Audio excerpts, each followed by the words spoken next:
Le Moyen-Âge, c'est la revanche de l'âme, étouffée sous le matérialisme. Le spiritualisme du Moyen-Âge lui rendit sa souveraineté légitime, et ce spiritualisme, c'est le christianisme.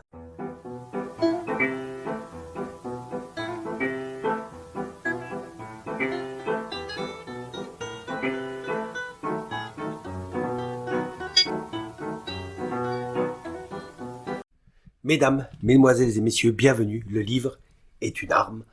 La chronique 54 pointe le bout de son nez, plus précisément la 54A pour aujourd'hui. La société au XIIIe siècle, livre de l'historien Albert Lecoy de la Marche, datant de 1880. Alors pour être honnête, c'est la première chronique que j'ai refaite entièrement. En effet, elle était terminée il y a plus de 10 jours. Mais j'ai changé d'optique et décidé de la rallonger, d'en faire 2 parties. Pourquoi ? Parce que je me suis mis à la place des auditeurs. Et je me suis dit que face à un tel livre, un tel thème aussi original, aussi peu évoqué, je crois que je voudrais bénéficier du maximum de détails, histoire de bien s'immerger. Alors 2 parties pour éviter d'en faire une vidéo d'1 heure, voilà. Immerger, c'est bien le mot, puisque nous entrebâillons la porte d'un monde qui pourrait nous paraître aujourd'hui extraplanétaire. Une approche, une philosophie, une tournure d'esprit globale à l'opposé de notre monde actuel.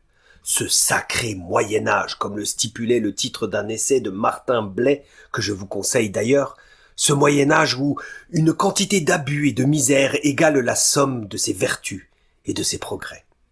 Le Moyen-Âge séduira toujours ceux qui ont une âme, dit d'ailleurs l'auteur. Ainsi, sous le regard et le travail minutieux de notre historien catholique, monsieur Lecoy de la Marche, nous ne pouvons que constater le rôle bienfaiteur de l'Église. Tirer la société vers le haut, et ce à tous les niveaux, en ramenant tous les membres de la société à leur responsabilité. Par exemple, l'Église dit « Chevalier, tu seras saint, quoique soldat ». Et l'Église dit aussi « Bourgeois, tu seras bon et généreux, quoique riche ». Bref, Église et Moyen-Âge sont indissociables, vous le saviez. Le Moyen-Âge, c'est le souffle du Christ qui a régénéré alors l'humanité tombée. Flamboyante citation de notre auteur. 54A, donc, tournée vers le côté social quand la 54B sera, elle, plus axée sur le sociétal. Nous voilà débarrassés du superflu, on va pouvoir aborder l'essentiel. Essentiel, nous voilà. Alors la société française au XIIIe siècle demeure sous l'égide morale de l'Église. Cependant, Rome n'interfère pas dans les affaires de l'État. Certes, les historiens modernes virent en cette période une éclosion du gallicanisme, nous y reviendrons, comme pour en gonfler son importance. Mais la vérité est ailleurs. La vérité fut plutôt que Saint-Louis en retarda les floraisons. Nous le verrons d'ailleurs, je vous l'ai dit en conclusion, mais le mal est déjà là. Il pointe le bout de son minois et les ordres mendiants de Saint François et de Saint Dominique déjà luttaient avec brio contre les germes du protestantisme et de la Révolution. De vrais sauveurs en quelque sorte de la civilisation chrétienne. À leur côté, évoquons l'Inquisition, réorganisée au XIIIe siècle pour parer à un danger imminent. Concernant la royauté, que dire ? Que dire sinon que Saint-Louis fut le véritable créateur de la grandeur de la France. Grâce à lui, le domaine royal connut une extension considérable, sans la moindre conquête. Il unifia notre patrie. Par son charisme, il convainquit. En administration intérieure, encore mieux. Saint-Louis créa des inspecteurs royaux chargés d'enquêter sur les fonctionnaires malhonnêtes et de restituer l'argent trop perçu par ces derniers aux plus démunis. Et ce que je vous dis là n'est qu'un exemple parmi tant d'autres, parmi toute une flopée d'exemples qui prouvèrent sa charité. Et à l'extérieur du royaume, me direz-vous, eh bien le rayonnement du roi est éclatant. Il règne et semble dominer l'Europe, qu'il regarde tel un sémaphore, et même plus loin d'ailleurs, jusqu'à la Tartarie, où son influence, son assise se font sentir. Saint-Louis semble supérieur à son siècle, il éclipse tout ce qui l'entoure. Aucune ombre ne vient ternir sa personnalité hors du commun. Le génie du règne de Saint-Louis, c'est le triomphe du droit sur le fait. Nous y consacrerons une chronique prochaine, promis, vraiment, parce que vous allez en apprendre énormément. Sous le roi, l'organisation de la féodalité promouvait la noblesse d'âme avant tout. Saint-Louis et la chevalerie agissèrent en garde-fous face aux barons féodaux manquant de noblesse d'âme, justement, parfois. Ensuite, vous le savez, nous trouvions en dessous les bourgeois, nommés ainsi à la ville. Parfois, nous les nommions vilains à la campagne. Pratiquant parfois l'usure, bien codifiée certes, ils s'enrichirent. Ils étaient administrateurs de villages, tenaient des écoles, devenaient maires, et contrairement aux idées reçues, aux idées préconçues à cette époque, ils avaient la foi, l'amour de leur seigneur. Enfin, tout en bas, les serfs avaient disparu, ou presque, sous Saint-Louis. Voilà succinctement pour l'organisation sociale. Mais ce qui nous intéresse, c'est la pensée intellectuelle.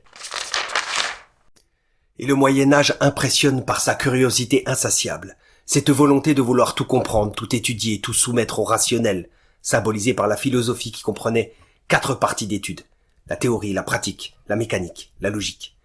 Maintenant, poussons la porte, écarquillez vos yeux et veuillez entrer avec moi dans la France intellectuelle du XIIIe siècle.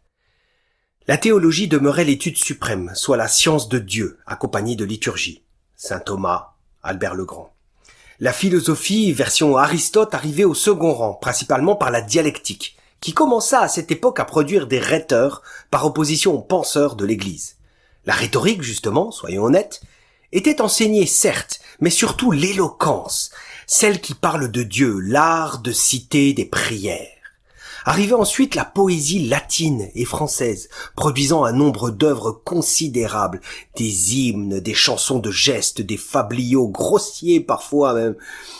Par la suite, évoquons l'histoire-géographie imprégnée de récits, des voyages, des découvertes, puis les sciences matérielles, c'est-à-dire la physique, les maths, la chimie, l'astronomie, avec de brillants chercheurs précurseurs. Et enfin, les arts. Surtout ce fameux style gothique devenu touche française, les églises, les châteaux, ou même la maison du bourgeois, une peinture et une sculpture créative aussi. L'auteur Le Serine, comprenez-le bien. Le Moyen-Âge, c'est la revanche de l'âme, étouffée sous le matérialisme. Le spiritualisme du Moyen-Âge lui rendit sa souveraineté légitime, et ce spiritualisme, c'est le christianisme. Évoquons maintenant l'état moral de la société.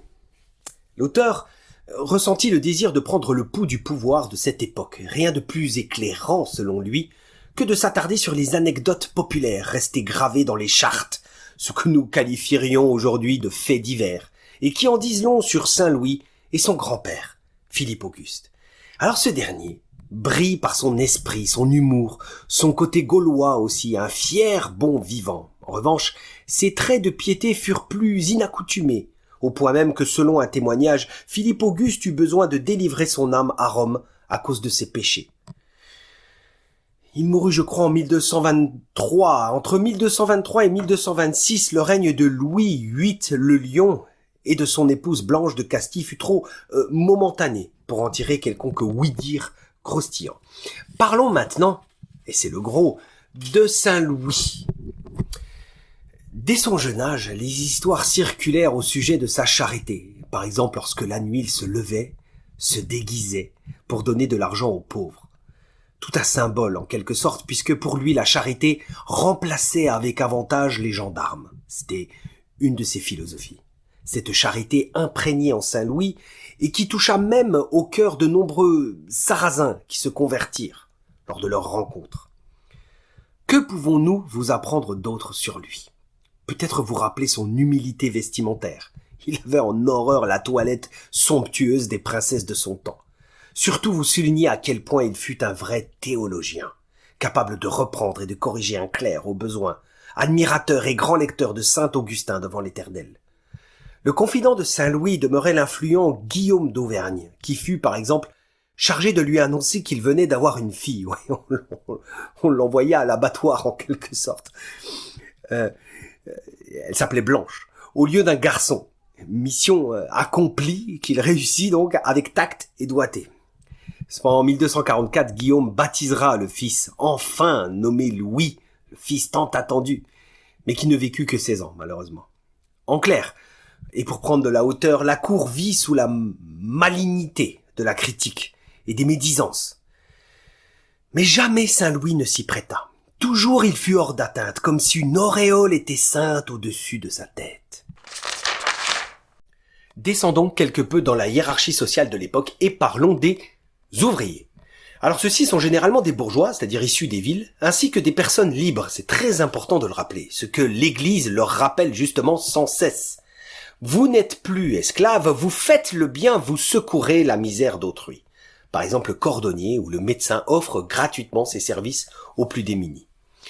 L'Église désire rehausser leur importance aux yeux des autres ainsi que leur estime. Pourquoi l'estime? Pourquoi donc?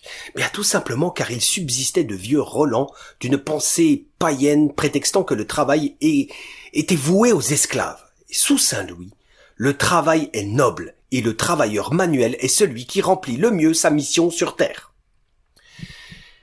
Alors vous devez peut-être le savoir, mais au Moyen-Âge, le principe d'association est appliqué partout. Sorte de solidarité de caste, toujours tournée vers le ciel. L'ouvrier se regroupe dans les corporations et dans les confréries. Les deux associations se complètent, l'une est civile, l'autre est pieuse. Chaque confrérie se trouve sous la protection d'un saint et organise des cérémonies pour récompenser, pour vanter de simples artisans au devant de la foule, cérémonies entremêlées de chants sacrés et d'agapes fraternelles. Par ailleurs, une confrérie joue un indéniable rôle social, par exemple en finançant l'enterrement d'un artisan trop pauvre décédé, ou en donnant à manger aux plus démunis lors des agapes, ou même en servant 2 fois les prisonniers gentilshommes par des travailleurs, ce qui en dit long sur l'esprit de l'évangile qui habitait ces hommes. En clair, tout est lié, si vous le voulez, comme si la société était cousue de fil blanc. Et il en va de même pour Dieu. Toujours cette volonté de s'élever en embellissant les églises. Par les vitraux, par les pierreries, par les peintures. Chaque confrérie apportait sa pierre à l'édifice. Ouais, cette expression consacrée prenait là tout son sens. La charité règne dans les 2 sens. Qui dirige la confrérie, peut-être serait-ce une de vos questions, direz-vous? Eh bien, ce sont des administrateurs élus. Par exemple, comme le bâtonnier. Parlons corporation dorénavant. Alors la corporation, c'est une cité dans la cité, c'est-à-dire indépendante de l'État. Ses revenus proviennent de loyers, de rentes. Ses dépenses concernent l'entretien d'une maison commune, le salaire d'un conseil administratif, les services religieux et les cérémonies. Son importance est telle qu'elle participe à l'élection de l'administration municipale et qu'elle forme la milice bourgeoise, sorte de police urbaine dont la tâche se résume bien souvent à faire le guet. Certains corps de métier d'ailleurs en sont exemptés, d'autres s'en acquittent d'une prestation pécuniaire. À côté de cela, lors des cérémonies, des jeux, des divertissements, des mystères sont offerts à la foule avide de cela. Voilà pour l'aspect extérieur. Au sein de la corporation maintenant, un enfant désireux d'apprendre un métier est présenté par ses parents à un maître, qui conclut avec eux un contrat d'apprentissage verbal comportant droits et devoirs. Le patron, le maître, se doit d'être assez riche pour entretenir l'apprenti. Il se doit d'être d'une probité d'âme sans faille. Il se doit d'être habile pour enseigner son art. Et il se doit de posséder une boutique. Un seul apprenti, généralement, pour lui, en dehors de ses enfants, histoire de ne pas créer une concurrence, qui est un concept totalement inconnu, qui est un concept totalement fui au Moyen-Âge. De son côté, l'apprenti se doit d'obéir, de respecter son patron et reçoit un entretien digne d'un enfant de bourgeois. Habillement, chaussures, nourriture. Évidemment, le maître peut être mis à l'amende s'il abuse de l'enfant, par exemple en le faisant trop travailler ou en ne lui garantissant pas l'instruction religieuse. En revanche, en certains cas, le maître peut corriger et battre l'enfant. Lui a le droit. Sa femme, non. La femme du maître n'a pas le droit. Pourquoi pas elle? Car les femmes ont la réputation d'être un peu trop promptes, un peu plus promptes à l'époque. À l'époque, aujourd'hui, ça a bien changé, elles sont différentes. Cela dit, la loi va dans le sens de l'enfant, puisque s'il s'enfuit, le patron devra l'attendre durant 1 an, sans avoir le droit de prendre un nouvel apprenti. À la fin du contrat, le jeune est devenu un varlet. Un ouvrier, quoi, et ressort avec une petite somme représentant les services qu'il a rendus. D'esclave à serf, de serf à varlet, de varlet à compagnon, tout le progrès de la condition sociale de l'époque. Il est temps maintenant de déployer ses ailes. Les ouvriers en mal de contrat attendent le soir des éventuels employeurs sur une place publique, brandissant fièrement leur contrat d'apprentissage. Un atelier les attendra, où ils devront travailler du lever au coucher du soleil puisque le travail à la lumière demeure prohibé. Des variations de salaire existent, rien n'a réellement été fixé. Cependant, le sort de l'ouvrier du Moyen-Âge était bien préférable à celui de l'ouvrier contemporain. De nos jours, une opposition indécrottable subsiste entre le patron et l'ouvrier, le capital ayant figé définitivement les positions. À l'époque médiévale, tout ouvrier quelque peu besogneux peut embrasser la carrière de patron. Un patron, en ce temps-là, travaillait avec ses ouvriers, sans antagonisme aucun, suivant un même but, et presque une même élévation. Voilà qui est ironique. On nous présente une société médiévale figée dans les écoles de la République, alors que dans la réalité aujourd'hui, un ouvrier restera toujours ouvrier. Un abîme le sépare de la bourgeoisie. Parenthèse refermée. Pour les candidats à la maîtrise, le compagnonnage durait environ 1 an et devait aboutir à la création d'un chef-d'œuvre, témoignage tangible d'une technique maîtrisée. La corporation s'ouvrait ainsi à tous ceux qui démontraient leur capacité, sauf les bouchers recrutés de père en fils eux. En tout cas, puisque la concurrence est bannie, l'ouvrier peut devenir chef d'industrie et s'installer. La corporation lui donne d'ailleurs un coup de pouce en lui fournissant ateliers, machines, contre un faible loyer. Ainsi, il devient un confrère bienveillant et non un concurrent avide. Sentez toute la nuance. Avec notre époque remplie de haine, il n'y a pas de coalition entre patrons. Attention, c'est interdit. Pour ce faire, il ne peut par exemple accaparer les matières premières. Alors oui, pour les libéraux qui écoutent, un tel système empêche la création de grandes fortunes, mais le consommateur et l'ouvrier en profitent puisque règne la qualité et la production, et non la spéculation. Les règlements de la corporation sont assurés par les jurés ou des gardes-jurés choisis parmi les membres les plus anciens et élus par l'ensemble des maîtres et par le prévôt. Leur mission, visiter les ateliers au hasard, saisir la marchandise défectueuse, interdire la fabrication d'objets nuisibles et imposer des amendes. Même topo d'ailleurs pour les produits étrangers. Ouais, je sais, ça fait rêver, mais même chose pour les produits venant de l'étranger. Les bienfaits des corporations scintillent dès lors qu'on comprend le fonctionnement. Pas de népotisme, pas de favoritisme. Elles maintiennent l'industrie traditionnelle en cherchant toujours l'excellence. Elles sont en harmonie avec le reste de la société. Certes, plus tard, les corporations conspireront. Elles seront le terreau des sociétés secrètes, et ce fut l'alibi idéal pour la République naissante en 1791 pour les supprimer, au lieu de réprimer les abus. La République a préféré abattre l'arbre corporation au lieu de l'émonder, ne laissant ainsi qu'une terre de ruines et de débris. Il est temps, maintenant, d'évoquer l'industrie qui souffre de la comparaison avec la machinerie moderne. Indéniablement. Moins d'invention, moins de variété, indéniablement. En revanche, plus de sincérité, oui. Plus de perfection dans le travail, oui. Et point de charlatanisme, non. Les étoffes étaient faites pour durer autant que l'homme, comme les gouvernements pour durer autant que la société, nous glisse subtilement Albert Lecoy de la Marche. Honnêteté et solidité donc demeurent les 2 maîtres concepts de l'industrie médiévale. Par ailleurs, à cette époque, la division du travail se trouvait peu développée. Le menuisier exécutait son bahut tout entier, sollicitant et favorisant ainsi son intelligence, son pouvoir créatif. En fait, la division du travail s'opérait ailleurs, sur le produit en lui-même en quelque sorte. Les vrilles sont créées par des vrilliers, les soufflets sont créés par des souffletiers, et les viroles sont créées par des viroliers. À Paris, déjà, à cette époque, naissait un certain goût pour la classe, avec le tissage, avec l'habillement, avec la construction des bâtiments ou la joaillerie, avec les fameux mots façon de Paris qui étaient imprégnés justement sur certains bijoux. Pour les bâtiments, le métier d'architecte n'existait pas. Le travail était entrepris par le maître d'œuvre, c'est-à-dire ce que nous appellerions aujourd'hui le maçon. Imaginez la puissance intellectuelle et la créativité que cela demandait. Un maçon qui devait se mettre dans la peau d'un architecte. Paris, c'était aussi la ville de la tapisserie artistique, avec Arras et les villes de Flandre, de vrais objets d'orfèvrerie. 2 sortes de tapisseries existaient, les tapis sarrasinois inspirés d'Orient, certainement avec le retour des croisés, que l'on trouve surtout dans le Midi, à Montpellier, et les tapis nostres, ceux de la capitale, Par exemple, une merveille appelée l'Apocalypse est fournie au duc d'Anjou sous Charles V. Évidemment, seule la main de l'homme pouvait atteindre un tel degré de perfection, un tel cachet d'originalité. En résumé, au Moyen-Âge, l'industrie s'appuie sur une mentalité autre, une mentalité surannée pour les béotiens que nous sommes devenus. Chaque bout de pays se suffit à lui-même et parvient à réunir toutes les industries nécessaires pour créer une sorte d'autarcie.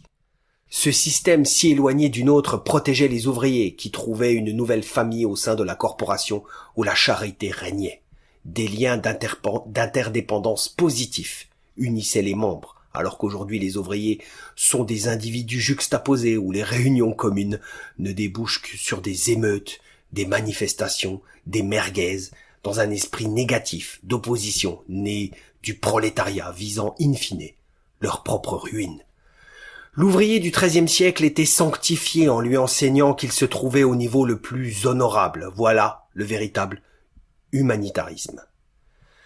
Cela me fit penser à une citation de Nicolas Gómez d'Ávila qui épouse parfaitement les idées de cet essai. La société moderne ne surpasse les sociétés passées que sur deux choses, la vulgarité et la technique.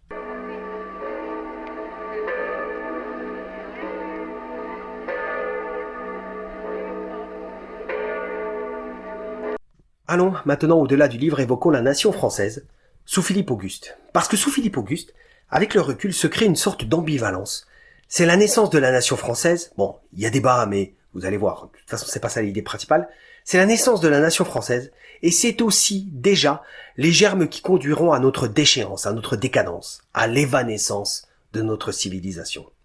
Rapidement, le 27 juillet 1214, le roi remporte la bataille de Bouvines sur Jean sans Terre, son vassal anglois immoral.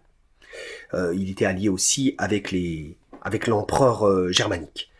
Le territoire français s'agrandit considérablement à l'ouest. Normandie, Maine, Anjou, Poitou, Touraine. Mais ce qu'il faut comprendre, c'est la naissance à ce moment-là d'un sentiment national. Tous les Français se tenaient debout, fidèles et prêts à en découdre pour leur roi, toutes classes confondues. Se dégageait une force et une union nationale, oserais-je dire, paraissant insubmersible, un vrai anachronisme que nous avons du mal à imaginer aujourd'hui. Bouvines, c'est l'union de tous les petits peuples de France, de toutes les terres de France, qui ne s'étaient jamais vues. Voilà pour l'image. Seulement, à partir de là, les Capétiens et donc Philippe Auguste sont désormais tellement aimés, tellement respectés, que lorsque Louis VIII le Lion, fils de Philippe Auguste, prit le pouvoir, sans être élu comme tel était le cas depuis Hugues Capet, eh bien à ce moment-là, personne ne trouva à redire. Un peu comme si nous prolongions une destinée salutaire, une destinée victorieuse. D'après certaines chartes, Philippe Auguste fut le premier roi à être appelé roi de France, et non plus roi des Francs. Vous voyez un peu la puissance. L'élection, pourtant, n'avait pas été abolie. Voilà le mal insidieux qui a commencé à s'insérer. Non, ça n'avait pas été aboli. Simplement, à partir de Philippe Auguste et donc de son fils Louis le Lion, l'on dispensa le roi de cette procédure dite de l'élection au moment du sacre de Reims. Mais cela ne se vit pas de suite. Personne ne le vit. Personne ne le fit remarquer. Pourquoi ? D'abord parce que le règne de Louis le Lion fut trop court pour être jugé. Et puis surtout, parce que le roi suivant fut Saint-Louis, c'est-à-dire la grâce faite homme, c'est-à-dire notre roi le plus pieux, le plus saint, le plus charismatique. C'était un peu comme si notre état de grâce nationale se propageait, s'éternisait, s'impatronisait. Tout cela donc pour vous démontrer que Philippe Auguste, et par extension dorénavant la France, jouissait d'un prestige impressionnant, même du côté de l'Église. La bataille de Bouvines fut menée par les troupes françaises sous les auspices de la foi catholique, sachant qu'en face aussi se trouvait Othon IV, l'empereur germano-flamand, qui avait été excommunié par le pape à cause de ses pillages des biens de l'Église. Fort de cette aura, c'est donc sous son règne que l'idée de fille aînée de l'Église, sous le règne de Philippe Auguste, que l'idée de fille aînée de l'Église germa, tout simplement par la confiance octroyée à Auguste par l'Église. Cette dernière donna le droit au royaume de France d'utiliser 10% de ses revenus ecclésiastiques pour financer ses guerres de défense de la chrétienté, comme tel sera le cas lors de la troisième croisade. Au royaume de France, à partir de là, le clergé se voit imposer les décimes, alors qu'il en fut de tout temps et toujours exonéré, avec la bénédiction quand même du pape Innocent III, ceci dit. L'Église a laissé faire, les graines du gallicanisme sont jetées. Vous comprenez? Petit aparté, très rapide, pour ne pas que l'on se trompe d'ennemi. Attention, précisons ici à nos auditeurs qu'il ne sert à rien d'être dogmatique, surtout à notre époque où nous sommes si éloignés de ça. Le gallicanisme demeure un concept extrêmement complexe, extrêmement puissant, qu'il serait bien imprudent de le vanter tel un Asselineau ou de totalement le vilipender tel un catholique idéaliste éloigné de la réalité de notre siècle.